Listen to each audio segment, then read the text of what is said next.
The wind slammed across the ridge like a curse, spoken in an old tongue.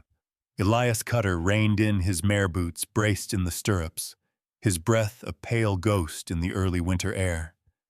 Below him, where the land dipped into a shallow creek bend, movement broke the stillness. He squinted into the wind, lifting a gloved hand to block the lowering sun. Someone was down there. No, not someone. A girl. She was crouched near a crooked frame of wood that barely passed for shelter, her thin body swallowed in layers of patched wool and a long skirt that whipped around her legs like a flag of surrender. Her arms moved fast and sharp, raising a hammer again and again, striking warped boards into place like she could beat warmth out of rot. The wind caught her hair black, long, and loose and flung it across her face. She didn't stop to fix it, just drove the next nail. Elias felt his gut clench in the same old way it had every winter since Emma died. The girl wasn't building a home. She was fighting death with splinters. He sat there, not moving, not blinking, watching this scrap of a human being try to survive with lumber that wouldn't hold through one bad gust. The walls leaned like they wanted to fall. The nails bent on impact. The boards were split, water-warped, useless. She raised her hammer again. Crack! The wood split clean down the middle. She stumbled backward, caught herself with a knee in the frozen dirt, then froze. Her hands went to her face, not weeping, not praying, just pressing in, like trying to hold herself together. Elias's throat tightened. There were rules out here. A man didn't interfere unless asked, especially not when the someone was a lone woman, especially not when the whole damn town would have a thing to say about it. But rules didn't hold much weight when you were watching someone lose a battle they never had the tools to win. He adjusted in the saddle, the leather groaning beneath him. 3 years. That's how long it had been since he'd started riding this stretch every morning and every dusk. 3 years since Emma's fever burned her out in a week. He knew every damn stone in this part of the land. Knew the way the light hit in November. Knew the signs of a winter that came early and meant it. Storms coming, he thought. 2 days, maybe less. The girl staggered to her feet, picked up another board, and started again. Her boots had holes in the soles. Her dress wasn't lined. Her fingers, bare and raw, gripped the hammer like it was the only thing she owned worth holding on to. And still she worked. Elias watched until the sun slipped beneath the edge of the mesa. The prairie turned blue. The temperature dropped like a knife across his shoulders. The girl finally stopped moving, crouched beside a fire pit made of stones and smoke. A tiny flame licked upward, barely alive. The wind tested her walls. They shuddered. They'd collapse by morning. Elias turned his horse slowly, heading west toward the ranch. But he couldn't shake the image, a girl with nothing but broken boards hammering through wind, through cold, through fear. He knew that feeling. He'd been doing the same damn thing for 3 years. Only she didn't have 3 years to waste. She had days. He didn't sleep that night. Not really.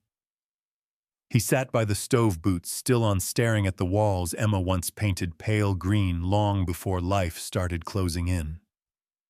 Somewhere between midnight and dawn, he walked out to the barn. The doors moaned open. The cold bit deeper inside. There in the far corner lay the lumber, a stack of straight pine boards, smooth and dry, still banded together. They were supposed to be for the porch. Elias and Emma had talked about it for months before she got sick. She wanted a wide porch with 2 rockers, a place to drink coffee and listen to the world. Now they just sat there unused, waiting. He ran a hand over the top board, solid, uncracked. Some wood waits years before it remembers what it was meant to be. The voice in his head was Emma's.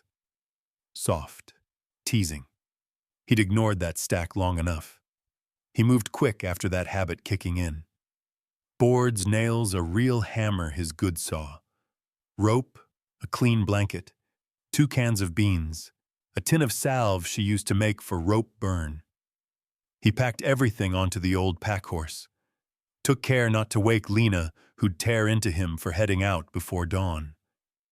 She meant well, always had. But sometimes meaning well wasn't enough.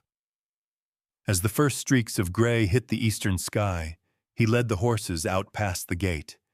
He didn't make it more than 2 miles before spotting movement up ahead. A figure ducked into the tree line.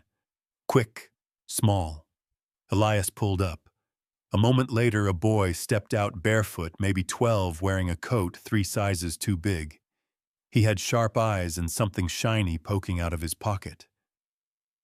"You planning on returning that rope?" Elias asked calmly. The boy didn't flinch. "Didn't think you'd miss it." "Wrong." The boy shrugged. "Guess I thought wrong." They stared at each other. Then the boy nodded at the second horse. "Where you heading with all that?" Elias hesitated. "To help someone who's got less than nothing." "Then maybe you need more than just lumber," the boy said. "Maybe you need someone who knows how to cook a rabbit and sleep standing up." Elias squinted at him. "You offering your services long as you don't ask for my name." Elias reached into his coat, pulled out a strip of jerky, and tossed it to the boy. "You earn it." The boy bit off half, chewing fast. "Deal." They rode together in silence. By the time they reached the creek bend, the wind had picked up again. Nina Yazzie, though, Elias didn't know her name yet, was out there again. She was hammering into what was left of the wall. The entire north side had collapsed overnight. Her hands were wrapped in torn linen. Her fire had gone out. She didn't notice them at first. Elias watched her for a moment, then dismounted. Quiet. Calm. No sudden moves. "Ma'am," he called across the distance. Nina spun, clutching the hammer like a weapon. "I don't mean you harm," Elias said, setting the pack horse's lead rope down. She didn't relax. Elias pointed toward the boards. "You can't build shelter with wind and willpower." Her jaw set. "I don't need saving." Elias nodded once. "Good. I'm not here to save you. I'm here to help you build something that might last past Tuesday." The barn smelled of old hay, weathered leather, and the sharp cold of early winter. Elias Cutter moved with quiet precision, his breath clouding in front of him, every footstep a creak in the packed dirt floor. The boards sat where they always had, stacked in the far corner like a forgotten promise. He hadn't touched them in 3 years. He stood before them now, one hand trailing across the smooth pine. They were straight, clean, solid. The kind of lumber that could carry a load, hold against storms, maybe even make a place feel like home again. He remembered Emma sitting on the porch with a sketch in her lap, talking about widening it just enough for 2 rocking chairs. "Summer's too pretty to waste inside," she'd said. The fever had taken her before they'd even unstrapped the first board. Now here he was, brushing frost off the edges, like he was waking something up. "Some wood waits years before it remembers what it was meant to be," he said aloud softly. The words weren't meant for anyone but her. Still, they echoed. Elias stepped back, set his jaw, and went to work. He chose each board carefully, not just grabbing what was closest. This wasn't about dumping material. This was about building. Nails, rope, his good saw, a fresh hammer. A spool of wire. 2 blankets, one old but thick. A tin of salve, Emma's, the one she used on rope burns. Still good. Still smelled like lavender and pine. He packed it all on the mule, then paused. Coffee. And jerky. She'd need both, and not just for survival. For morale. He added those too. As he tightened the straps, a sound made him freeze, a footstep soft but deliberate. He turned, hand half raised, but it wasn't trouble. It was the boy. Same one from the road, who'd tried stealing rope the day before. Asa Redhorse, though Elias still didn't know the name. The kid stood in the doorway, arms crossed, squinting against the morning light. "You going back to her?" Asa asked. Elias gave a nod. "You got enough to fix her shelter. I've got enough to start." Asa tilted his head. "You going to need help?" Elias narrowed his eyes. "You offering?" The boy shrugged, stepping inside like he belonged.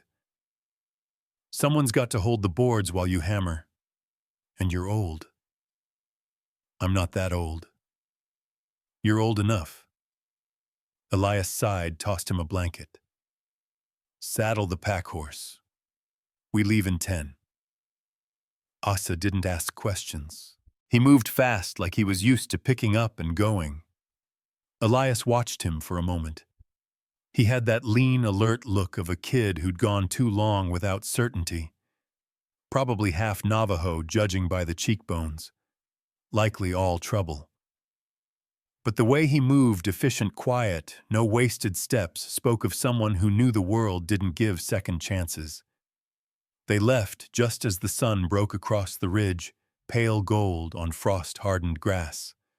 No words for the first mile. Elias didn't mind. He liked the quiet. Asa whistled under his breath, not a tune, really just sound. It filled the space without crowding it. "You know her?" Elias asked after a while. "The girl?" Asa shook his head. "Nope. Saw her once near the old crossing. Carried herself like someone who didn't want company. She's got more grit than sense." "Grit's what keeps you alive," Asa said. "Sense is what gets you killed." Elias grunted. He couldn't argue that.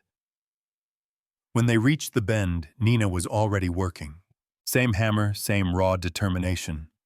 She was trying to brace the remaining wall with a piece of driftwood and one foot wedged awkwardly against a corner post. She didn't see them at first, but she must have heard the hoofbeats because she straightened, eyes narrowing as they approached. "You came back," she said, guarded. Elias nodded toward the pack horse. "Brought better lumber. That wall's not going to last through tonight." "I didn't ask you to." "No," he said. "You didn't." Asa hopped down already, untying the straps. "You gonna keep talking or let us fix this mess?" Nina blinked at him, then looked back at Elias. "You bring a child labor force," he followed me. "I work for Jerky," Asa said, grinning. She stared for a beat, then huffed out something almost like a laugh.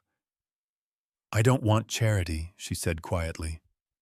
"This isn't charity," Elias replied. "This is lumber and weather math. You're short on both." That seemed to settle it. Nina stepped aside, the unspoken truce made. They started with the collapsed north wall. Elias pulled it down fully, no use propping up something that was already rotten. He showed Nina how to check for level with a simple length of string, how to set the braces at angles that would fight the wind instead of collapsing under it. She watched, asked questions. Did most of the hammering herself. "You've done this before," Elias said after an hour. "I watched my uncle rebuild a hogan. Twice. Took notes. You keep them in my head." He nodded, impressed. Asa carried wood, held boards steady, asked 1,000 questions that never felt like noise. The boy had a brain like a sponge and a mouth to match. Nina tolerated him surprisingly well. By midday, the new wall was up. Straight, braced, tight. They sat on a flat rock near the creek to eat. Jerky, hard bread, coffee Nina had managed to make from yesterday's grounds. "Where you heading?" Elias asked. "Was heading to Copper Creek," Nina said. "To marry a man who wrote letters. Promised a home." Elias didn't need her to say the rest.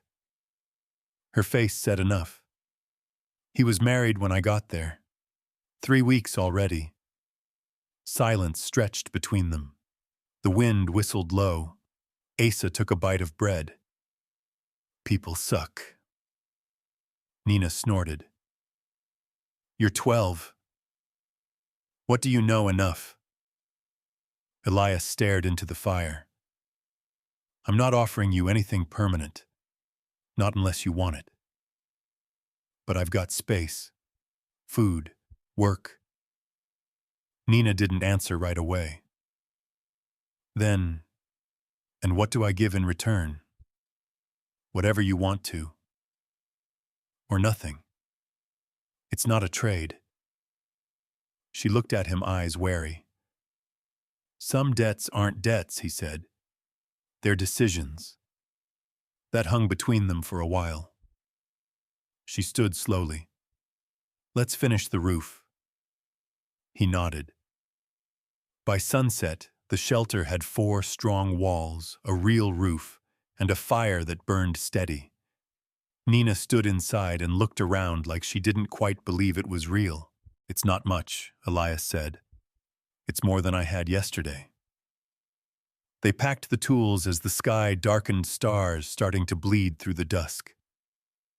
Nina stood beside the shelter, one hand on the new doorframe. I won't owe you, you don't. Good. Elias gave a nod. Storm's still coming. This'll hold. But not for long. Nina didn't look at him. And after that, I've got a ranch, he said. Could use a cook. A spare room with a stove. No expectations. She hesitated. Then I'll think about it. As they mounted up, the wind shifted. Cold, sharp. Asa pulled his blanket tighter. We going back? We are, Elias said. She'll follow when she's ready. The wind came harder that night. It howled down the canyon like a voice that had waited too long to speak. The fire outside Nina's shelter flickered until it was just embers. Inside, she pulled the borrowed blanket around her shoulders and sat with her back against the freshly built wall. Her hands still ached from the hammer. Her fingers were raw beneath the makeshift bandages, but she could feel something stronger underneath the exhaustion. Stability. It wasn't much. The roof creaked. The seams still let in air. But it was the first time she hadn't slept with one eye open in over a week. She told herself she didn't owe Cutter anything. That thought kept her warm longer than the fire did. By morning, the cold had settled into everything. Nina stepped out into a sky the color of pewter. The clouds rolled low over the mesa, and the smell of snow was close. She felt it in her teeth. She moved stiffly, built up the fire again, and poured water from her canvas pouch into the tin pot. The boards creaked behind her. She turned. One of the crossbeams was sagging, nothing serious yet. Just weight pressing in. It'll hold, she thought. It has to. She drank coffee that barely tasted like anything, then picked up the hammer again. The north wall needed shoring. Cutter had warned her. She'd pretended not to hear. Now she saw he'd been right. She worked for hours, her breath pluming in the air. The nails didn't go in straight. The boards groaned as she forced them into place. She braced one with her shoulder, lifted the hammer. The wind hit, a hard, sudden gust. No warning. The wall exploded outward, the boards snapping loose like matchsticks. A sharp edge caught her arm and spun her off her feet. She hit the ground hard, the hammer flying from her grasp. Silence. Then the wind came again, howling through the space where a wall used to be.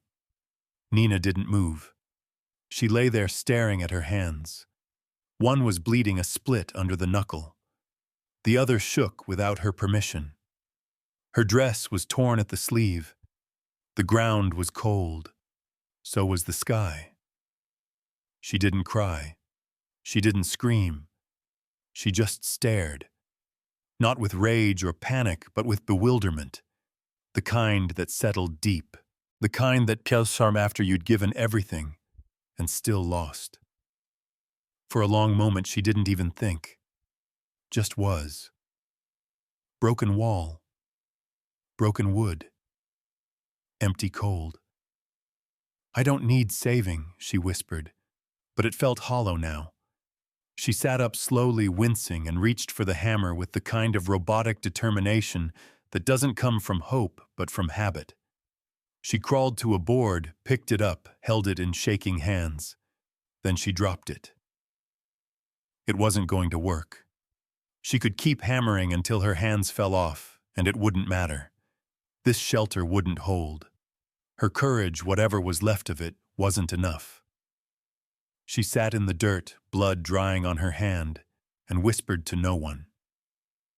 What now, from the ridge? Elias Cutter saw the wall collapse. He was halfway back to the ranch when a bad feeling turned him around. He told himself he just wanted to check, make sure the structure was still standing. But the moment he saw the wind hit, he knew. He watched the girl fall, watched her sit in the dirt, not moving. His stomach clenched. His hand gripped the reins too tight. Asa beside him on the pack horse followed his gaze. She down, yeah. You going? Elias didn't answer. He didn't need to. He was already turning the horse. By the time he reached the shelter, Nina was on her feet again, gathering what boards she could salvage. Her hands trembled as she dragged one toward the wall's remains. She looked like a ghost, made of sheer force. She didn't look up when Elias dismounted. He stepped beside her. She flinched, just slightly. You're going to kill yourself, trying to build failure one nail at a time. I don't need you to say it, she snapped, voice raw. I'm not saying it to mock you. Then why say it at all? Because I did the same thing. For 3 years. Only I had a house that didn't fall down, so nobody noticed. She looked at him now, really looked. There was something in his face that hadn't been there before, a weariness that matched her own. Elias continued. You're not foolish. You picked your site well. Fire pit was smart. Water nearby. But you're under-resourced. That's not the same as helpless. No, it isn't. He gestured toward the debris. But those boards won't hold. Not tomorrow, not tonight. And that storm's moving faster than I thought. Nina turned away. I was going to leave tomorrow. Storm won't let you. I can't go back with you. Why not? Because every time someone helps me, it costs them. And I'm tired of being the cost. Elias didn't argue. He knelt beside her, began sorting the fallen boards. This one's split straight through. No good. He handed it to Asa, who was already stacking firewood. Nina watched him for a moment. Why are you doing this? Because you don't need saving. But you do need good lumber. They worked until the light faded. The rebuilt wall stood better now, braced properly, not just patched. Nina didn't talk much, but her hands moved with purpose again. She wasn't trying to impress Elias. She wasn't proving anything to Asa. She was just surviving. Differently. Elias lit a lantern and set it on a nearby rock. They sat around the fire, warming stiff fingers. You built it better this time, he said. Because I had help. He looked at her. That offer still stands. Spare room, decent food, quiet place to be angry at the world if that's what you need. Nina stirred the fire with a stick. You sure I wouldn't be a burden? Elias didn't answer right away. Then some people carry weight. Others become part of the structure. She looked over. I think you're the second kind. That night she slept inside the shelter again. The rebuilt wall didn't creak. The fire stayed lit, and when she woke before dawn, her first thought wasn't fear. It was readiness. She packed slowly, gathered her few things, looked once more at the shelter that had nearly broken her, then at the man who hadn't tried to fix her, just brought better wood. Back at the ranch, Lena Cutter opened the bunkhouse door, looked Elias up and down. "You went back." "I did." "She coming?" "She is." Lena crossed her arms. "This ranch doesn't need more trouble." Elias met her gaze. "It needs life. And maybe she brings some." The wind picked up again. Snow dusted the ridge. In the distance, Nina rode slowly behind the packhorse Asa walking beside her. The shelter was behind her. The road ahead curved toward something uncertain, but stronger than splinters. The bunkhouse smelled like coffee grounds, wood smoke, and old canvas, comforting, but not yet familiar. Nina stood just inside the door, her canvas bag held close to her chest. She wasn't sure whether to step in or turn around. The heat from the cast iron stove soaked into her bones, but her pride lingered somewhere out in the wind, not quite ready to thaw. Elias had ridden ahead to check the fences. Asa had gone straight to the barn, already talking Garcia's ear off about horses he hadn't seen yet. That left her standing here in silence, watched by Lena Cutter, the rancher's older sister, whose gaze was as sharp as barbed wire. "Bed's there," Lena said, nodding toward a small cot in the back corner. "Stove's fickle. You'll have to turn the damper halfway or it'll smoke." Nina stepped in slowly, boots thudding softly on the wooden floor. She set her bag down on the cot, but didn't sit. Lena stirred a pot on the stove. "I don't much care where you came from, but this is a working ranch. You're here, you pull weight." Nina nodded once. "I didn't come to be coddled." "Good. 'Cause we don't do that here." They stood in silence. The stove popped. Wind rattled the window glass. Lena finally turned, setting down a tin mug of something steaming on the table. "You hungry?" Nina hesitated, then nodded. "A little, sit, eat. We don't waste food or pride in this house." Nina sat. The stew was thin, mostly potatoes and carrot ends, but it was hot. Her hands wrapped around the mug like it held something holy. By midday, she was washing dishes behind the bunkhouse. The water in the basin steamed in the cold.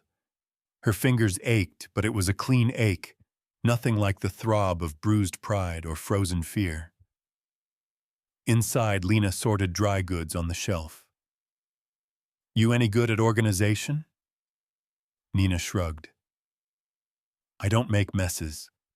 That's not the same as fixing them. I learned fast."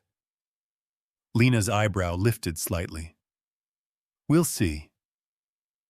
By nightfall, Nina had cleaned out the pantry, reorganized 3 shelves, and inventoried the flour beans and coffee. She wrote down each item in a notebook she found tucked under the spice tins. When Elias walked in just before dark trail dust on his coat and frost on his hat, he stopped in the doorway and blinked. "What the hell happened in here?" he asked. Nina glanced up. "Fixed your mess." He walked to the shelf, picked up a tin of dried corn, held it, then put it back. "Didn't know we had that." "You had 2. One was spoiled. Tossed it." Elias didn't smile, but something in his shoulders relaxed. "Remind me not to leave you alone with my barn." She went back to checking a jar of molasses for mold. "Don't tempt me." After dinner, Nina stayed behind to scrub the pot. Elias and Lena sat by the stove in the front room. The low murmur of their voices slipped through the door. She caught only fragments. "She's not like the others," Elias said quietly. "Others?" Lena asked. "You know what I mean." You don't know her yet, Elias. You're filling in blanks with memory. No, he said. Memory's too quiet. She's something else. Fierce, but not angry, like she's just tired of being disappointed. Lena didn't respond. Nina let the water drain and dried her hands. She stared out the window above the sink. Snow fell slow and sideways across the field. The light from the bunkhouse spilled onto the ground, but beyond it, everything was black. The next morning, she rose before the rooster. Cooked breakfast for the ranch hands, just 4 of them, plus Elias and Lena. Bacon, potatoes, weak coffee, and eggs that might have come from chickens that hated everyone equally. She didn't ask how they liked it. They didn't volunteer praise, but not one plate came back with food on it. Later, Billy, the youngest of the ranch hands, hovered awkwardly near the doorway. Maybe 16, maybe lying about it. He scratched the back of his neck. You know letters, Nina blinked. Letters like reading. Words. The Bible, I guess. I do. He shuffled his boots. Think maybe you could teach me when the work's done. She looked at him for a long moment. His ears turned red. No one teaches you how to stop surviving, she said finally. But reading that I can teach. Billy grinned, ducked his head, and left. That night, the wind screamed around the bunkhouse like it was clawing to get in. The fire popped and hissed, and Nina sat near the stove sorting dried herbs Lena had forgotten in a back cabinet. She didn't ask permission. Asa sat cross-legged nearby, carving something small from a stick. He was always carving, never talking about what. You staying? He asked without looking up. Nina didn't answer right away. I don't know, she said. Still feels like someone else's space. It always does, until it doesn't. That your wisdom for the night. He shrugged. Or maybe I just like hearing myself talk. She smiled almost. Later, when the house had gone quiet and the fire burned low, Elias came into the bunkhouse with a hammer slung in his belt. He looked tired but solid, like a man who hadn't fallen apart today. You don't have to work this hard, he said. Nina didn't look up from her task. I'm not afraid of work. I can see that. He crouched beside her, tapped one of the jars. Emma used to keep herbs like that. Thought she could fight off winter with teas and good thoughts. Did it work? Not against fever. But the kitchen smelled nice. Nina nodded. I like it here. Elias studied her. You don't say that like someone used to liking places. I'm not. He paused, then gently. No one teaches you how to stop surviving. She looked at him, her eyes unexpectedly glassy. I've tried to forget that part of me. The girl who took what she was given and built a shelter out of scraps. You didn't forget her. You made her useful. The fire popped. Neither of them spoke for a while after that. Snow piled up overnight. By morning, the ranch was white and silent, every fence and rooftop draped in stillness. The storm had passed, but the cold remained. The hands moved slower. The animals needed double feed. Nina didn't mind. Her fingers were cracked but strong. Her back ached, but she stood straighter now. The shelter she'd built out by the creek was probably buried by snow, but she didn't look back. Because now, when she looked forward, she didn't see an empty road. She saw a garden bed that needed clearing come spring, a shelf to restock, a stove to fix, a boy to teach letters. She saw a roof over her, for real this time. The next few days passed like breath in cold air, visible, fleeting, but felt deep in the lungs. Nina fell into the rhythm of the ranch with barely a word. She cleaned without asking, cooked without fuss, Sorted feed, mended sacks, swept snow off the porch before the men even rubbed the sleep from their eyes. No one told her what to do, she just did. Elias noticed. So did Lena. And though neither of them said much, the way the bunkhouse seemed less hollow each night was proof enough that Nina's presence was becoming something close to essential. Asa took to shadowing her like a little brother who refused to admit it. He carried wood, ran messages, and muttered complaints about chores he volunteered for. Garcia gave her a nod each morning. Dutch let her tend the fire in the tack room. Even Billy, once painfully shy, started reading scripture aloud in the corner before supper, halting unsure but proud. The air stayed brittle with cold, but inside the walls of the bunkhouse something warmed.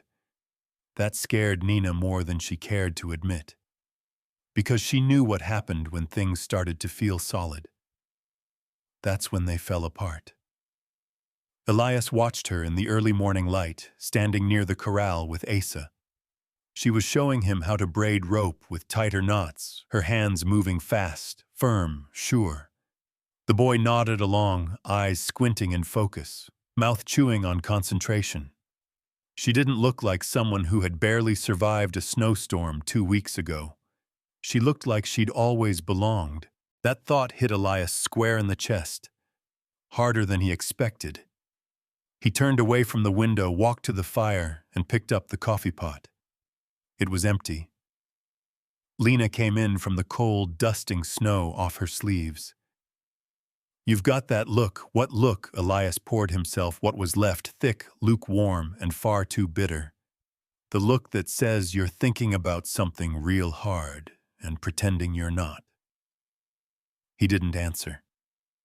Lena unwrapped her scarf and tossed it on the hook. "I see the way you look at her. Like she's a sunrise you weren't expecting." "Don't start."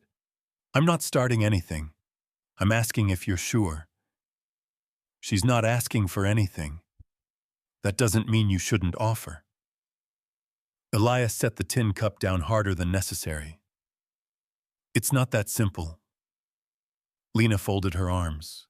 "You think I don't know that. You think I didn't have whispers behind my back when Tom died, and I hired that boy from Silver Creek to help mend fence. People will talk no matter what. Let 'em. You live with the choices you can sleep through.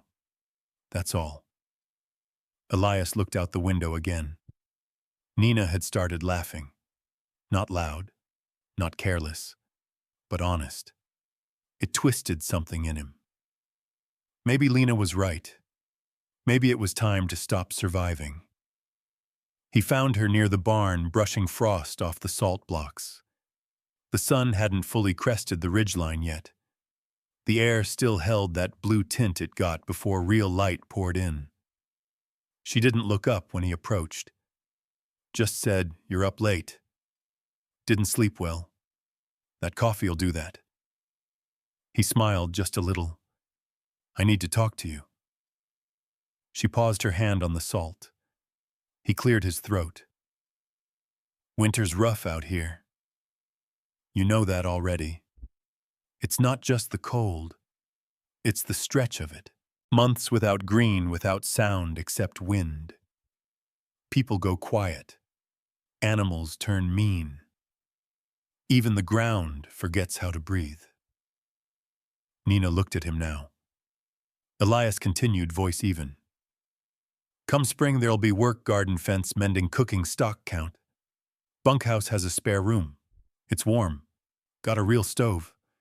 Doesn't smoke when the damper's set right." She blinked. "I'm offering you a place here. Work if you want it. Pays fair. You'd answer to yourself. No debt, no charity. I don't offer things I don't mean to keep." Nina didn't answer. The wind picked up, ruffling the edge of her shawl. She looked toward the distant ridge, the one she'd stumbled across weeks ago. The shelter she'd tried to build was likely nothing but scattered wood by now. "I'm not used to staying," she said quietly. "You think I am?" She gave a short, humorless laugh. "You're rooted. The ranch, the house, the memories, they keep you grounded. Elias shook his head. They keep me hollow. Until you showed up, I didn't even realize how quiet I'd gotten. Not silent, just still, like nothing moved inside anymore.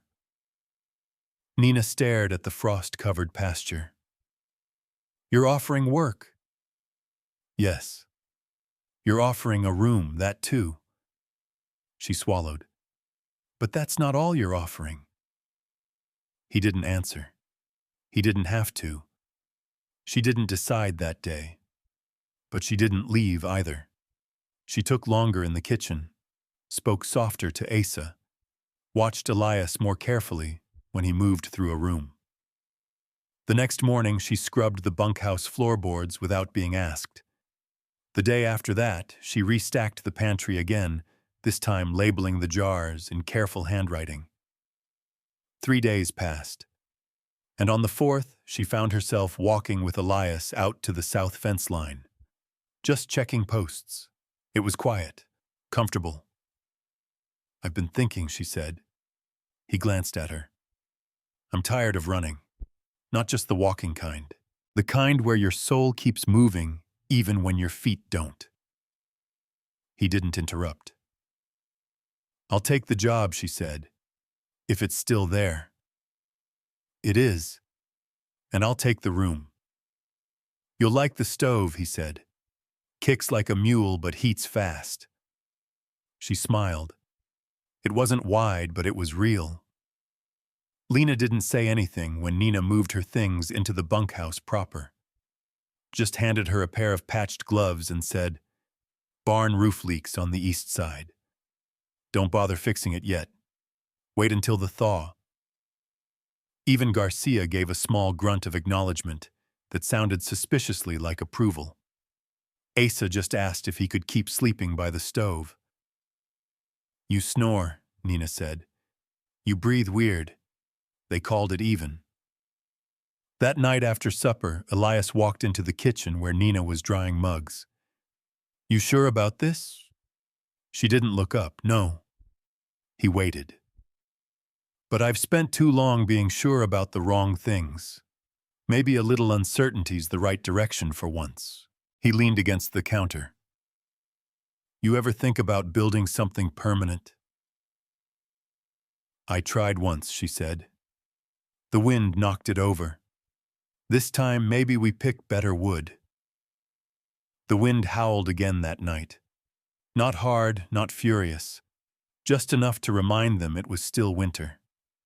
But inside the bunkhouse, the stove glowed, the beds were warm, and for the first time in a long time, the girl who'd wandered in with nothing had a job, a place, and something that felt dangerously close to belonging. The first sign of thaw came with the smell wet earth rising through frozen crust, like breath through cracked lips. The snow hadn't melted yet, not fully, but patches of brown broke through near the barn wall and in the field behind the bunkhouse. The icicles that had hung like teeth from the eaves began to drip slow and steady. Nina stood at the kitchen door, drying her hands on a towel, watching steam rise from the slop buckets as Garcia dumped them out in the sun. Asa hollered something from the hayloft, his voice bouncing off the rafters like a loose nail in a tin can. And Elias, he was out by the fence line again, measuring boards for repair. The rhythm of the ranch had taken root in her. She worked. She cleaned. She cooked. She mended. And no one asked twice. No one questioned her right to be there anymore. But inside the quiet spaces behind the clatter of pans and the scrape of boots on wood, a ghost had started walking. It was Emma. Not in body, not even in voice, but in the way people paused when her name brushed the air, in the way Elias still stepped around the rocking chair on the porch without looking at it, in the shelf of books near the stove, each one with a name in delicate handwriting on the inside cover. E. Cutter, 1879. Emma was here. Not loud, but not gone either. And Nina, for the first time since arriving, began to feel like a trespasser in a story not hers. That afternoon, she found a drawer full of letters. She hadn't been snooping. The bunkhouse was a mess after Lena asked her to sort linens. One cabinet had a busted latch. When Nina pulled it, the drawer fell out entirely and spilled onto the floor. Envelopes, dozens, some open, some not. She gathered them quickly, respectfully. But one stuck out, creased and smudged, the ink faded from time but not age. It had been read more than once. To Elias, from Emma. She didn't open it. She wasn't that person. But she didn't need to. Her name was on everything in this place, in the silence of every room, in the way Lana sometimes looked out the window a little too long. Nina pressed her palm against the folded letter, then placed it gently back in the drawer and slid it shut. At dinner, Elias seemed quieter than usual. Not colder, just heavier. His hands moved slower. His eyes drifted past people when they talked. Lena noticed too. "Storm coming?" she asked over stew. Elias shook his head. "No. Just the past catching up." No one pressed. Nina kept her head down and cleared plates when it was time, but her chest felt like something was lodged there, tight, unmoving. After the others went to bed, she stepped outside. The night was colder than expected. The kind of chill that came after a warm day, like the land didn't know what season it wanted to be. The stars hung heavy. She stood by the porch rail, staring into the dark. Elias joined her quietly. "You find the letters?" he asked. She stiffened. "I didn't read them." "I know." They stood in silence. "She's still here," Nina said finally. Elias didn't flinch. "Yes. You still talk to her?" "Sometimes. In my head." Nina nodded. "I feel like I'm wearing someone else's coat. One that still smells like them. You can live with a ghost, as long as it doesn't start speaking for you." His voice was soft, but it hit her hard. She swallowed. "I don't want to take her place." "You couldn't if you tried." "Then why do I feel like I'm standing in her shadow?" Elias turned toward her. His face was hard to read in the dim light. She was sunlight, bright, loud when she wanted to be. She'd fill a room just by walking in, but she didn't patch roofs. She didn't gut deer or fix broken hinges. She didn't know how to be still. "You," he paused, choosing the next words carefully, "you build differently." Nina looked down at her hands. "They're rougher now," she said. "Harder." "They're strong," he said. "I've seen the way you fix things that look beyond repair. I've seen how Asa watches you when he's pretending not to. How Lena lets you near the good coffee now." That made her smile barely. "I still feel like I don't belong sometimes." "That's how you know you're starting to," Elias said. "When you stop fighting the silence and start hearing what's inside it." The next morning, she didn't hide. She cooked breakfast, cracked jokes with Garcia, argued with Asa about who left the tack room unlocked. And when she passed by the rocking chair on the porch, she didn't step around it. She sat in it.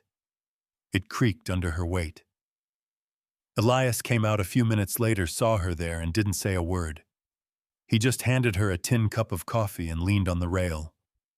The sun was rising. The sky was purple-blue and stretched wide. "Fence line needs mending by the East Ridge," he said. "Want help? Thought you'd never ask." Later that day, Lena pulled her aside in the bunkhouse. "I saw you found the letters." Nina nodded. "Didn't read them." Lena's expression softened. "Good.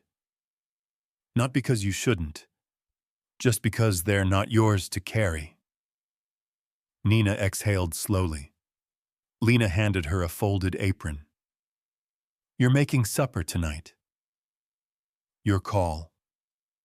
That was all she said, but it meant everything. She made stew thick and peppery, used the last of the winter carrots, roasted cornbread with real butter. Everyone ate twice. No one mentioned Emma. No one needed to. Because tonight the house didn't feel haunted. It felt full. Before bed, Nina sat in the rocker again, mug of tea in hand. She didn't talk to Emma, but she thought of her. And she whispered one quiet promise into the dark: "I won't erase you, but I won't disappear either." The fire started small, just a lick of flame on the far ridge where dry grass met twisted pine. At first it looked like a trick of light, a flicker against the dusk. But within minutes it bloomed orange and hungry, snapping up the slope like it had been waiting all winter for the chance. Nina saw it from the corral while feeding the mules. The sun hadn't fully dipped, and the air was still crisp with late winter chill. But that color, it wasn't right. It wasn't sunset. She dropped the feed bucket. "Elias." Her voice rang sharp across the yard. By the time Elias and Garcia reached her side, the glow had doubled. Thin trails of smoke threaded into the sky. "God damn it," Elias muttered, already moving. "How the hell did that start lightning strike?" maybe Garcia offered. "No storms. Could be a stray spark from the north fence line burn pile. We didn't light that this week." Elias turned, already issuing orders. Garcia grabbed the saddle rigs and water drums. "Asa." "Where the hell is Asa?" Nina looked around, panic tightening in her chest. "He was in the barn earlier. I'm here." Asa burst out from the bunkhouse, boots, half-laced shirt, backward face pale. "You're on mule detail," Elias said. "2 buckets each, water and feed, fast." The boy didn't argue. Lena stepped out onto the porch. Her eyes tracked the smoke with quiet fury. "That fire's jumping," she said. "Wind's picking up." Elias nodded. "We've got 2 hours, maybe 3, before it gets close enough to torch the fence line." He looked at Nina. "You ever dug a fire trench?" "No," she said. "But I've dug graves." "Can't be that different." He paused just long enough to look her in the eye. "We fight it, because it's the only thing that makes standing here mean something." The ground was frozen shallow, but the top layer had started to thaw. That meant digging was slow, wet clumps of earth sticking to every shovel swing. They started behind the east pasture, where the land sloped down, and the fire was most likely to run if it came over the ridge. Nina worked side by side with Elias and Garcia, the shovel biting deep, the wind biting deeper. They worked without talking, without stopping. Asa ran water like a machine back and forth from the creek, with old milk buckets swinging from a yoke too big for his frame. Nina's arms burned, her legs trembled, but she didn't let up. She didn't think about it. That was the only way to survive. Don't think, just keep going. At some point, Lena joined them, hauling burlap sacks soaked in water and laying them across the dry brush. Dutch was lighting small backburns to starve the fire's path. Billy, red-faced and sweating, carried tools without being asked. This was no longer a ranch. It was a line between life and destruction. Night fell. The fire crested the ridge like a wave of glowing teeth. They could hear it now, a low roar, constant and living. It didn't move like water. It raced. It leapt. Trees exploded into color. Sparks spun up like angry stars. Backburn held on the north side, Dutch yelled over the wind. "But the south edge is pushing fast. We can't hold it from both sides," Garcia said. "We don't have to," Elias replied. "We just have to keep it from crossing the ravine." "But if it does, it won't," Elias said. His voice was steady, His hands were black with soot. Nina looked at him, Orly looked. He was worn, beaten, soaked in smoke and sweat and exhaustion, and still standing, still leading, still fighting. When the fire reached the ravine, it met the trench. Ash fell like snow. The heat blistered the air. They stood in the smoke, coughing and squinting and choking back fear. The trench line held. Then a single ember floated past the trench and caught on a dry patch of brush 10 feet from the barn. Nina saw it first. She didn't hesitate. She ran. Bucket in hand, feet flying over frozen mud. She stomped the flames, poured water, smothered it with her coat, her hands anything she had. When Elias got to her, she was on her knees, coughing hard, hands raw, face streaked with soot. He dropped beside her, helped her to her feet. "You're bleeding," he said. "I'm breathing," she rasped. "You didn't have to run in." "Yes," she said. "I did." She didn't explain. She didn't have to. By dawn, the fire was out. Or moved on, burned itself tired. The east ridge was blackened. Charred trees stood like shadows.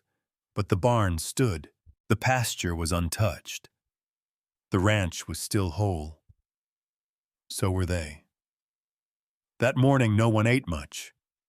They sat around the fire in silence, drinking coffee wrapped in blankets, and the kind of silence that only follows real fear. Asa, eyes red, leaned against Lena's side. She didn't push him off. Billy sat with Dutch, trading small, quiet words. Nina cleaned her scraped palms at the basin. Her hands trembled not from injury, but from the weight of everything they'd just kept from losing. Elias came in last.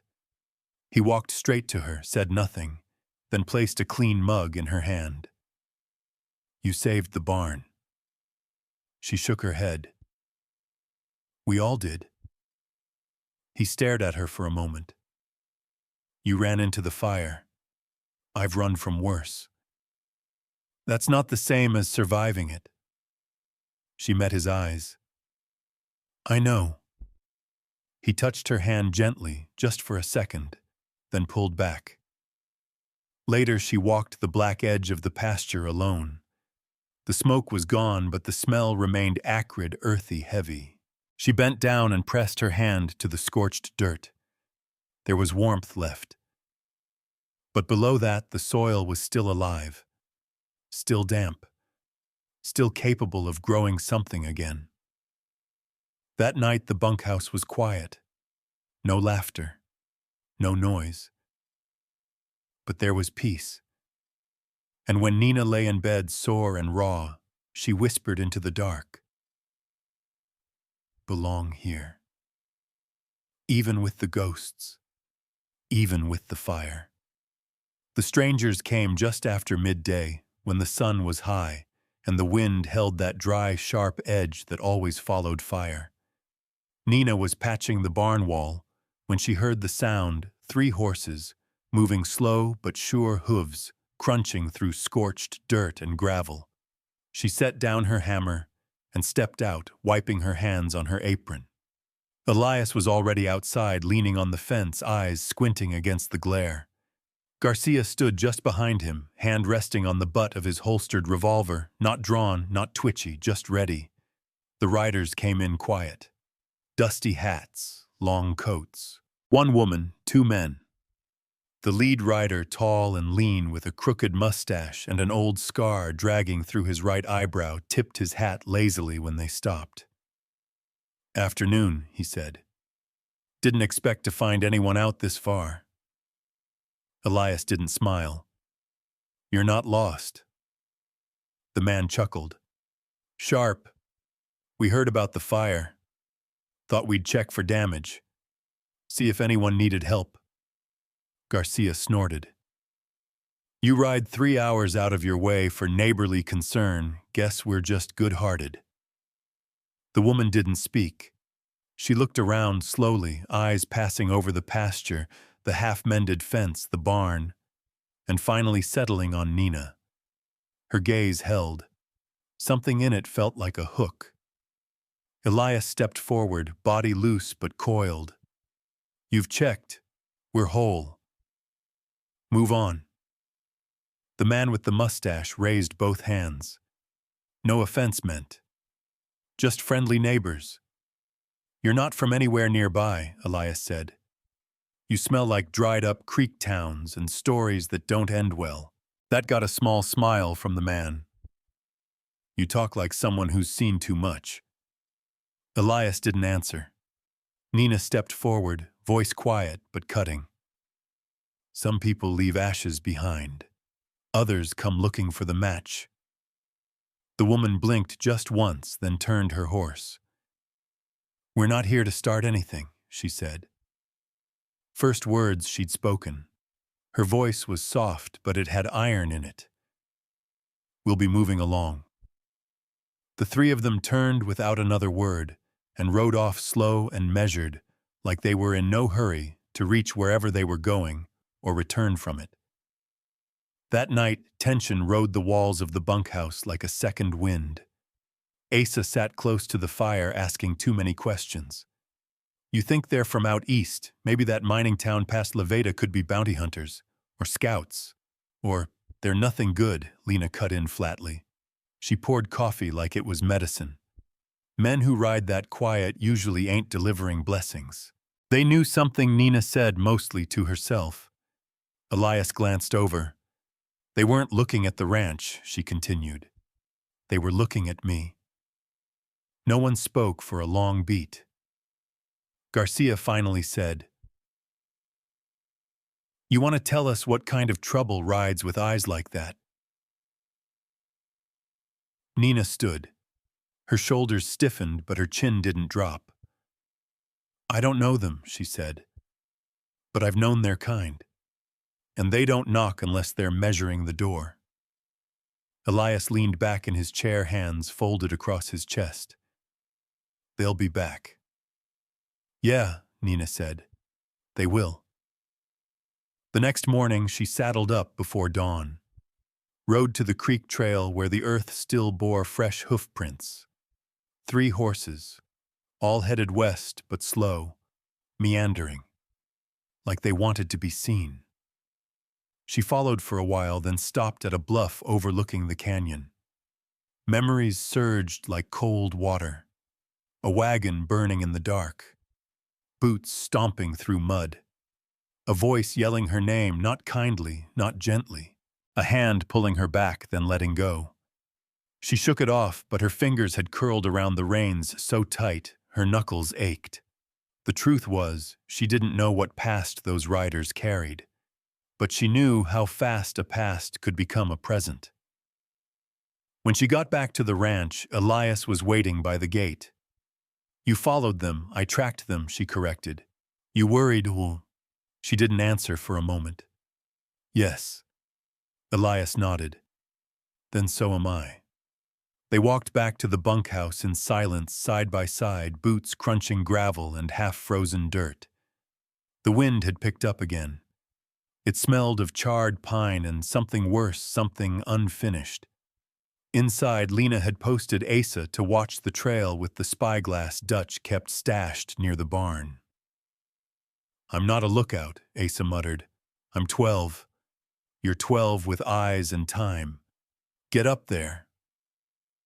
Billy was already mending the south fence, unusually quiet. Everyone felt it. The tightening. That afternoon, Nina went to the shed behind the bunkhouse. She hadn't opened that door in days. It was where they kept tools, axes, spare rope bags of lime, a few old crates from the military surplus shipment they'd bartered with last fall. She found what she needed tucked behind a box of rusted horseshoes, her old bag, the one she'd buried when she first arrived. She unwrapped it slow. Inside, a pistol half-loaded. 2 shells left. A folded letter she never opened. A name she hadn't spoken since she ran. She almost dropped it back where it was. But she didn't. She took it inside. That night she showed the pistol to Elias. He looked it over, thumbed the barrel, checked the chamber. "You planning to use it?" "I don't want to," she said, "but I won't be caught with my hands full of hope and nothing else." He nodded. He handed it back. "You're not the same girl who carried that." "I know," she said, "but she still lives in me." Elias studied her. "You think they're connected to the life you ran from, yes. Then we fight smart." The next 2 days passed in preparation. They didn't talk about fear. They just worked. Garcia checked the rifles. Lena secured the livestock in the lower pen. Dutch buried the valuables' old habit from his outlaw days. Asa practiced loading cartridges under Lena's watch, and Nina, she moved through it all like she'd been born to survive it. She posted watch. She reinforced the bunkhouse windows. She sharpened a knife she hadn't touched in a year. And still she cooked. Still she cleaned. Because fear didn't cancel life. It only made it clearer. On the third night, just after dusk, a light flickered on the ridge. Elias saw it first. Nina was beside him, quiet. "You know what that is?" he asked. She nodded. "It's a signal." The light on the ridge stayed through the night.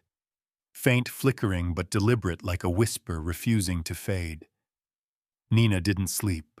She sat on the porch with her coat wrapped tight and her pistol in her lap, the same one she'd buried weeks ago. The same one that now felt like a piece of her she'd hoped to forget. Elias came out just before dawn. He didn't speak at first. Just handed her a mug of hot coffee and sat beside her in the quiet. "I saw it too," he said. She nodded, eyes on the horizon. "They're waiting for me to come to them." "Will you?" She took a slow sip. "I might not have a choice. You always have a choice. But sometimes you have to bleed to keep it."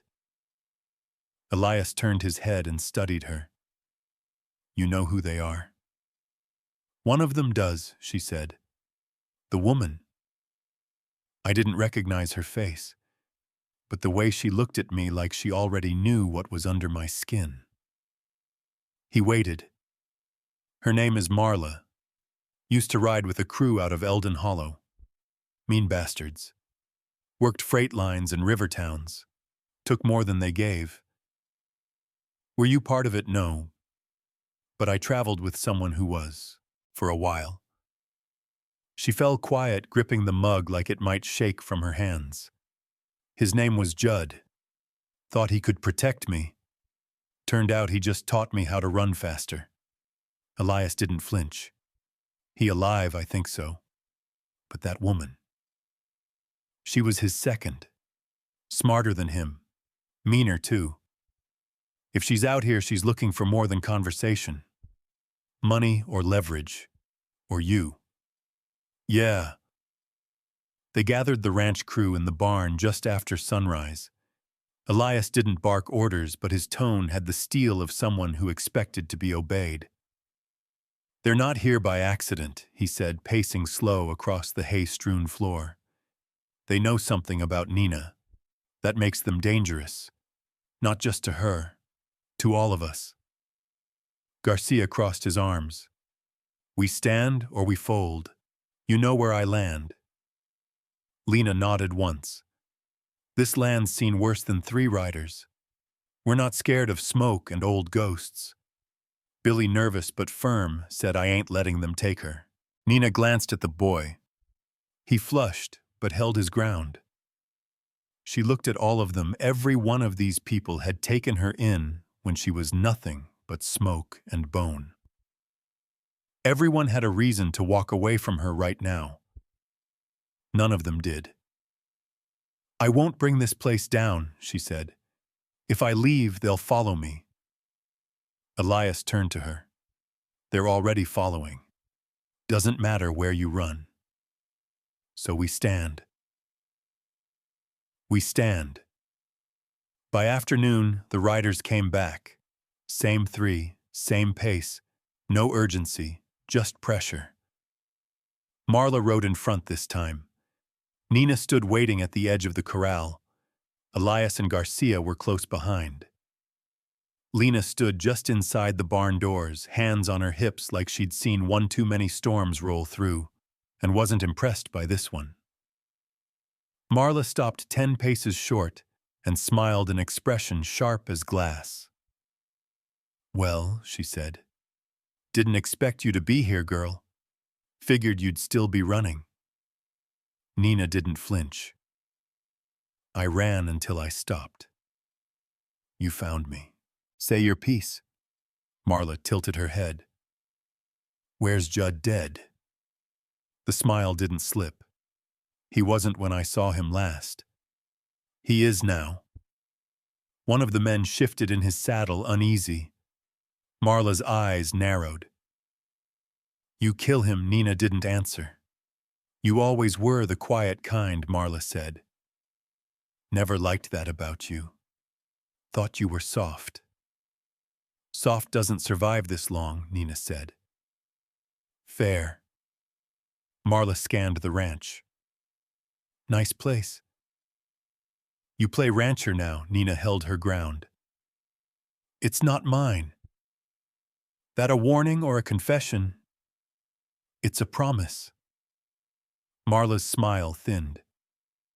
"I came for what Judd owed me. You were part of it. One way or another, I'm leaving with what I'm due. I don't owe you." "No," Marla said, eyes gleaming. "But you'll pay anyway." Tension snapped like wire. Garcia's hand went to his sidearm. Elias stepped forward. "Whatever grudge you got," he said to Marla, "it ends here. You come back again, it won't be words we send." Marla looked past him to Nina. "You hiding behind other people now?" Nina said. "I just don't have to fight alone anymore." Marla considered that. Then with a small shrug, turned her horse. "Next time," she said, "there won't be talk." That night the ranch locked every door. Elias sat at the table going over rifle rounds. Dutch counted lantern oil.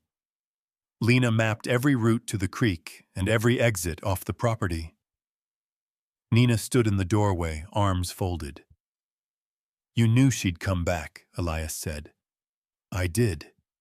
You're not scared, I am." He set the rifle down and looked at her. "But you're not running." She shook her head. "I can't. Not anymore." He nodded. "Then we prepare." She spent the evening in the bunkhouse, cleaning the pistol again. She did it by habit, now, not nerves. Each part familiar. Each click and snap of reassembly like reciting a memory. Asa sat nearby, fidgeting with a broken lasso. "You gonna shoot her?" he asked. "If I have to." "You don't talk like people in town." "I'm not from town." "You talk like books and road dust." Nina smiled faintly. "That's about right. You ever kill someone?" She didn't answer. Asa looked away. "Sorry. That was rude." "No," she said quietly. "It was honest." Outside the wind picked up again. Dry. Bitter. Carrying ash and something heavier. Nina stood by the window and watched the moon rise over the ridge. Somewhere out there, Marla was waiting. She didn't bring 3 riders to play cards. She was testing the ground, pacing the perimeter like a wolf before the kill. Nina knew the pattern. She used to be that wolf. She stayed awake until Elias knocked on the door. He didn't come in, just stood outside. "You all right?" "No," she said. "But I'm ready." He didn't say anything for a moment. "Then we've got your back, all the way." "I know." She walked to the door and looked out at him. "We can't afford hesitation," she said. "Not when they come." "We won't." Far off beyond the pasture, and through the black trees, the cry of a hawk echoed once long, cold, and clear. And somewhere in the dark, Marla was planning her next move. The siege began before dawn. It didn't arrive with shouting hooves or warning. It arrived with silence, the kind sits on your chest before anything breaks. Then the first gunshot cracked the morning open like ice splitting across a frozen lake. Nina jolted upright in her cot, already half-dressed, already expecting it. Outside, Asa's voice rang sharp, Riders East Field. Nina grabbed her pistol, the metal cold enough to sting her palm, and pushed open the bunkhouse door. Snow crunched beneath her boots. Air burned in her lungs. Everything was thin and hard and waiting. Elias came from the house, rifle in hand, coat, unbuttoned, hair, still damp with sleep. He didn't look surprised. Just ready. How many, he called. Garcia, out of breath, shouted back, 6 riders, and 1 holding behind the tree line. Nina's heart tightened. Marla. Elias didn't blink. She doesn't send the others forward unless she's watching. Nina's voice dropped. Then they'll have to break the earth to take me. He met her eyes, jaw clenched. Then we make them bleed for trying. The ranch came alive in controlled chaos. Lena shoved Asa behind the trough. Dutch scrambled up to the hayloft with a rifle. Billy pulled the tack room shutters closed and braced them with a shovel. No one needed orders, they'd rehearsed danger just by living here long enough. Nina took position behind a water barrel near the porch. Her breath fogged the air, but her hands did not shake. The pistol felt familiar now, not like a relic. The riders crested the small rise east of the ranch silhouettes against the pale winter sky. 5 of them this time. Guns drawn, horses uneasy beneath them.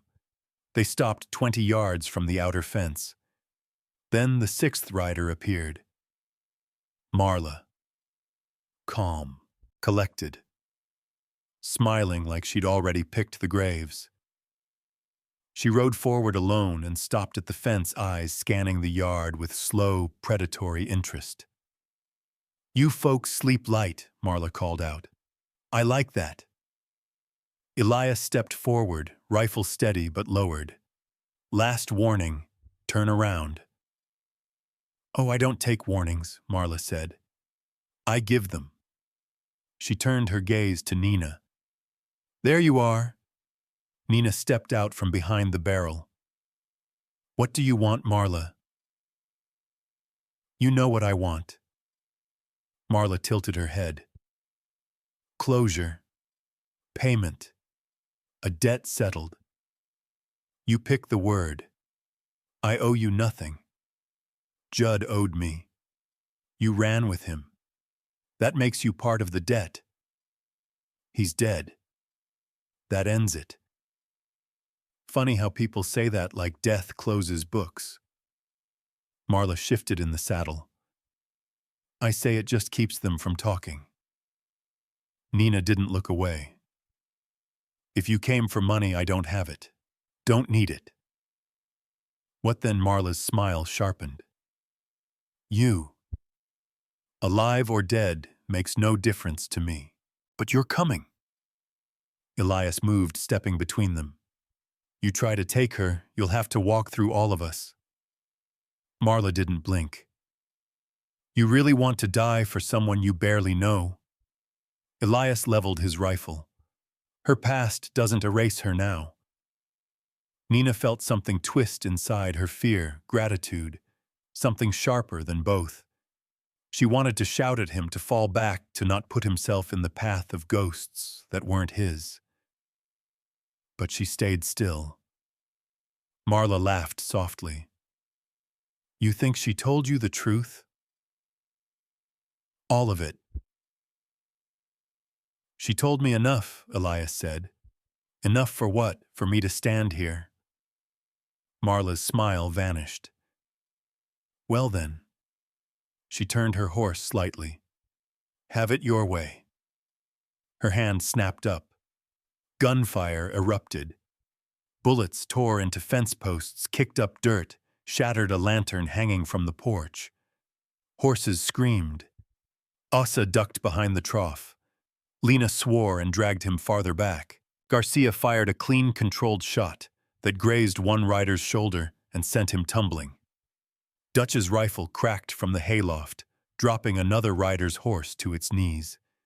Nina saw a glint of muzzle flash aimed at Elias and moved without thinking. She tackled him sideways as a bullet ripped a splintered groove through the post where he'd been standing. "You all right?" she hissed. "You saving my hide again," Elias muttered, coughing dust. "You're welcome." They scrambled behind the trough as another volley hit. Dutch called out from the loft.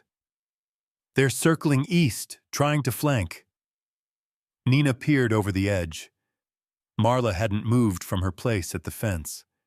She sat still, watching the chaos she'd unleashed like it was entertainment. "She's not firing," Nina said. "She's waiting for what Elias asked. For me to make a mistake." Nina's chest tightened. She knew this game. Knew how Marla liked to corner prey, let them panic, let them run, then cut them down from behind. But Nina wasn't running. Not this time. The fighting lasted less than 10 minutes. Dutch and Garcia forced the remaining riders back. 2 limped off wounded. 1 may be dead. Snow churned and muddied where hooves tore the ground. Marla alone remained. She didn't reach for her gun. She just stared at Nina. "You're getting better," Marla said softly. "The girl I knew would have curled into dust by now." "That girl died the moment she left Eldon Hollow," Nina said. "Shame." Marla tapped her reins. She was easier to break. Nina raised her pistol arm steady. "Leave," she said, "or I finish what Judd started." Marla smiled again, slow and humorless. "You think this is over? I never needed to kill you today. I needed to see who'd die for you." Her eyes drifted toward Elias. Then she wheeled her horse and rode away. No parting threat. No goodbye. Just certainty. She'd be back. Inside the bunkhouse, the air felt heavy enough to choke on. Lena cleaned a scrape on Asa's cheek. Garcia counted rounds with shaking hands he tried to hide. Dutch sat in a chair staring at nothing. No one talked. Until Elias finally said, "We held the line." And next time, Garcia asked, "We hold it again." "That's not a plan," Lena said. "That's stubbornness. It's what we've got."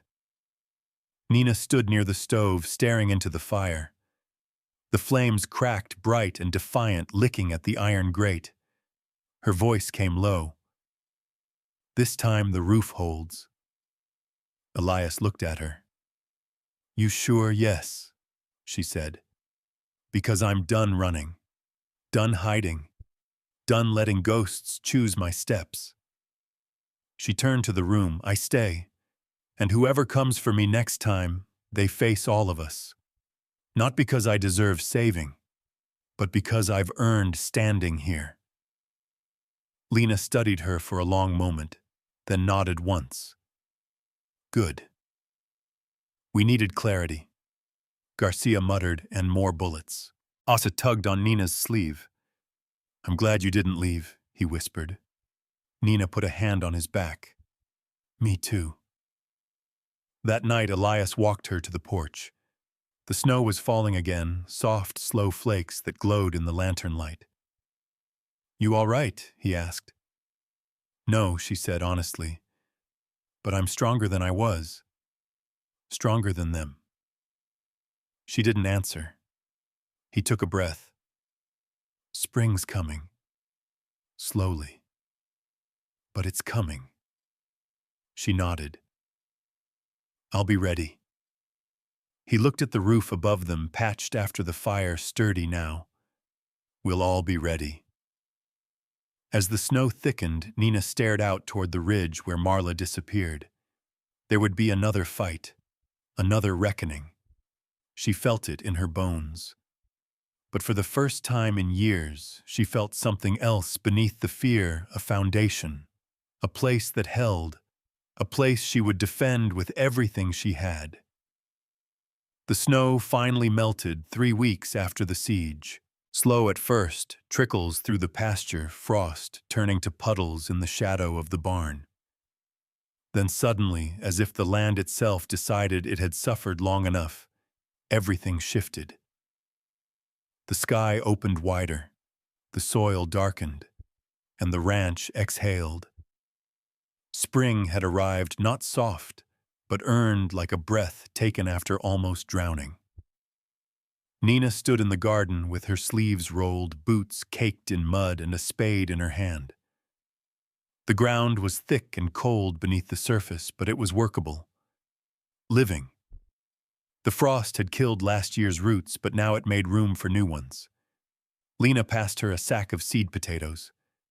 "We're late in the season." Nina nodded. "We're lucky to have a season at all." Lena knelt beside her. "You can't grow anything unless you believe it'll stay." That stopped Nina for a second. She looked at the soil in front of her, then back at the house. Smoke drifted from the chimney. Asa's laugh echoed from somewhere near the barn. Garcia was fixing the south fence again, whistling through broken teeth. Dutch was sleeping with one eye open in the hayloft as always. Things had gone quiet since the siege. No sign of Marla. No smoke on the ridge. No fresh hoofprints on the trail. But no one trusted it. The quiet didn't feel like peace, it felt like waiting. Still, they planted. They dug rows, turned compost, and brought the greenhouse back to life. The glass had cracked in the cold, but held barely.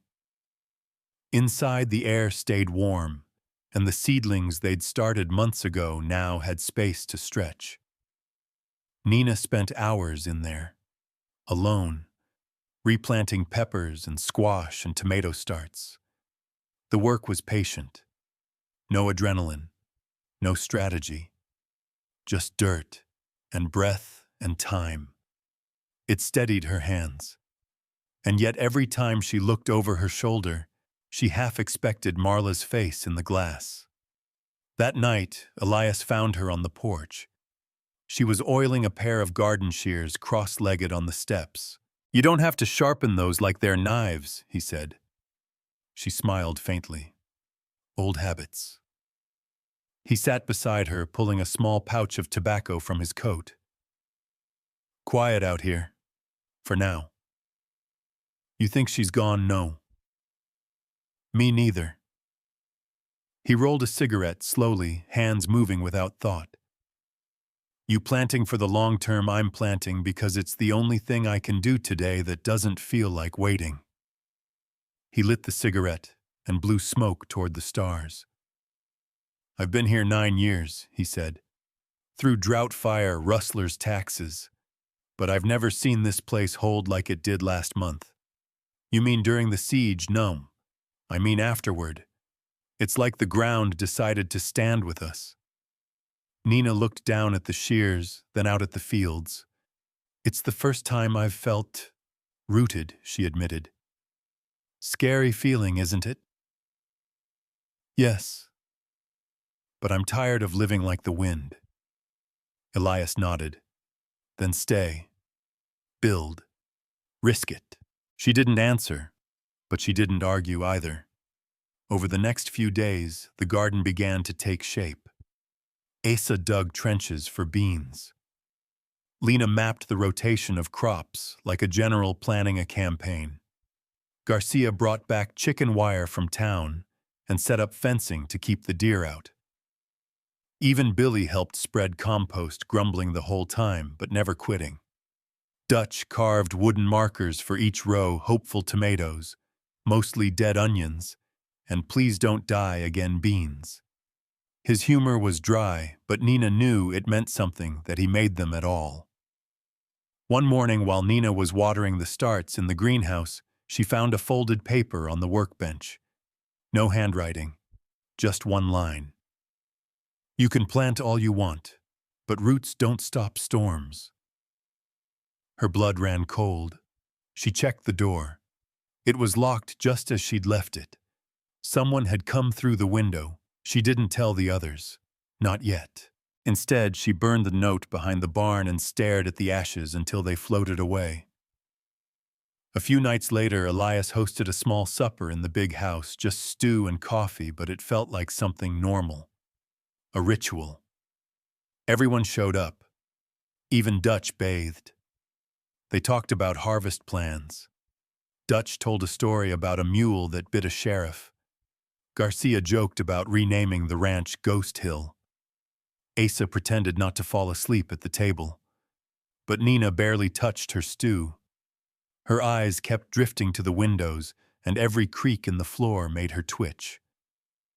After when the others had gone, Elias followed her to the porch. "You're quieter than usual. I found a note." His face darkened. "From her, maybe." "No signature. Just a warning." "Why didn't you tell us?" "Because I didn't want fear planting deeper than the beans." Elias nodded slowly. "We've still got weapons." Dutch fixed the perimeter traps. "I don't think this one's coming loud.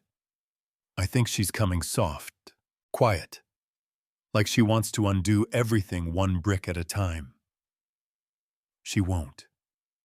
She already started." Nina looked at her hands, still stained with soil.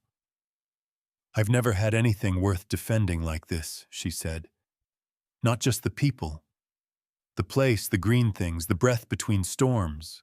She paused. "But I don't know if I'm strong enough to keep it." Elias's voice was quiet. "You don't have to be." She turned. "We do it together." The next day, she caught Asa putting marigolds in the corners of the garden rows. "What's that for?" she asked. "Lena says they keep pests out," he said. "But I like the yellow. Makes the beans look braver." She laughed. "You ever think about becoming a farmer?" Asa shrugged. "If I stay." "You thinking of leaving?" "No," he said. "But I used to think people like me didn't get to stay." Nina knelt beside him. "You do now." He nodded. So did she. That evening, she walked the full edge of the property alone. Fence to ridge, creek to barn. She watched the wind move through the tall grass. She counted hawks in the sky. She pressed her hand to the warm soil near the greenhouse. The ground didn't shake. It held. And so did she. It happened on a Tuesday, just as the lilacs bloomed behind the bunkhouse.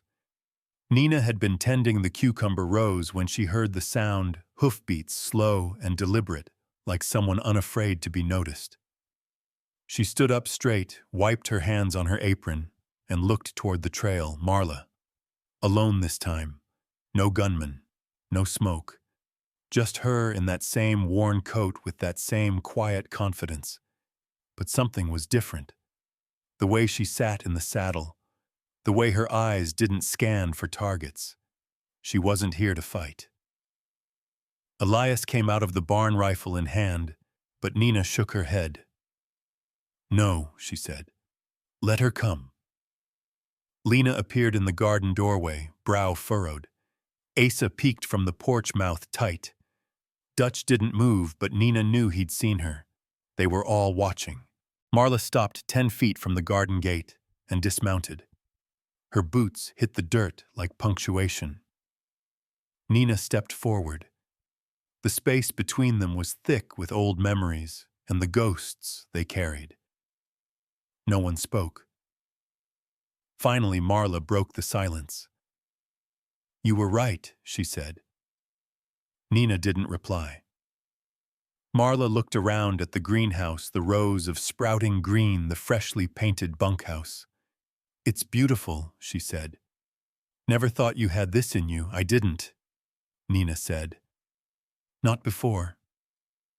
Marla chuckled softly. I came to see it. Just once. Before I go. Go where? Does it matter? Marla shrugged. The trail runs in all directions. Thought I might finally stop chasing debts. Nina crossed her arms. That easy, oh, Marla said. Nothing's easy anymore. I'm not here to make peace, Nina. I'm just here to say I understand. What do you understand? That leaving Judd was the best thing you ever did. And staying here. That was braver. Nina let the words hang there. She didn't trust them. Not yet. But something in Marla's voice, it didn't sound like manipulation. It sounded like weariness. You always said roots were for suckers, Nina said. I was wrong. Nina blinked. I spent so long moving. Marla continued. Burning bridges, crossing rivers, leaving behind wreckage. I thought it made me free, but it just made me empty.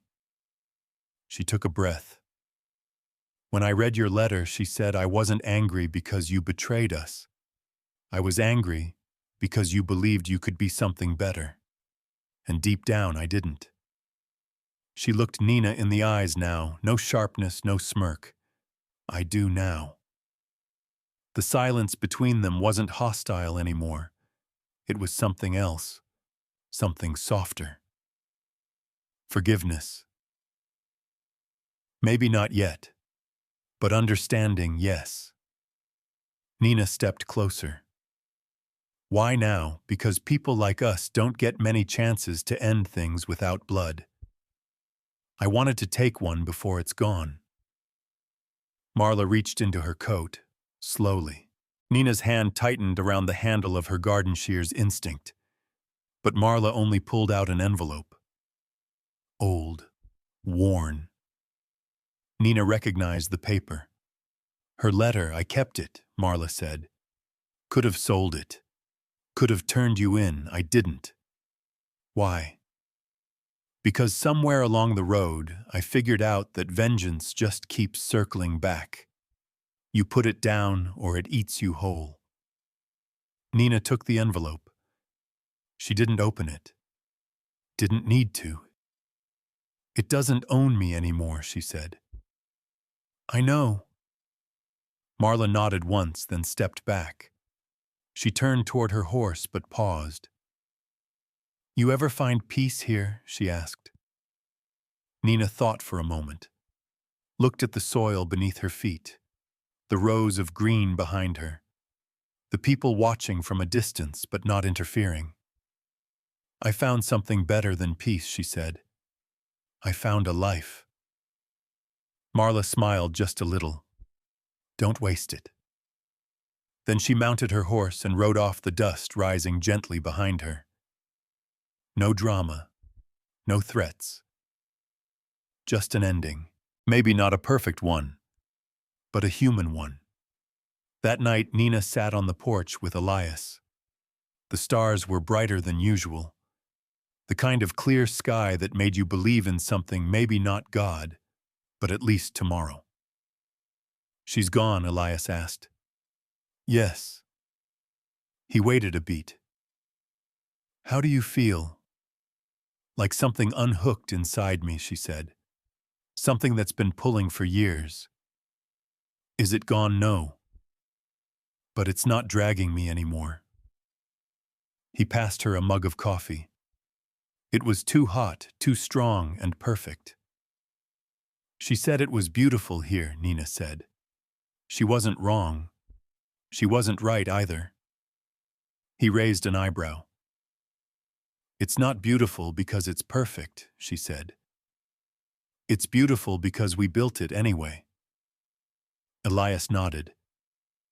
Through fire, and blood, and winter, and still. They sat in silence for a while. The kind of silence that didn't press down, but wrapped around, like a blanket. In the weeks that followed, the ranch settled into something deeper than routine. Lena took over more of the greenhouse planning. Asa finished building a wooden swing for the front yard. Dutch caught a fever but lived. Garcia fixed the roof again. And Nina planted carrots. She started writing again, too. Not letters this time. Not apologies or explanations. Just pages about the soil, about the smell of rain, about what it felt like to wake up and not fear the past. One morning, Asa found her sitting beside the rose, sketching something in her notebook. "What are you drawing?" he asked. "The roots. Of the beans." "No," she smiled. "Of us." Spring passed into early summer. The land turned soft and golden. The creek ran clear. The fences held, and so did the people. Marla never came back. But the space she left behind didn't echo. It grew. Nina no longer checked the windows twice each night. She still kept the pistol in the drawer, but she dusted it less. The ranch became less of a hiding place and more of a home. Not because danger disappeared, but because they'd chosen each other. Chosen to stand when it would have been easier to run. Chosen to rebuild even when it hurt. And day by day, Nina became not just a survivor, but a planter, a builder, a keeper of peace that was never handed to her, only fought for. She no longer measured her life by what she'd run from. She measured it by what she'd grown.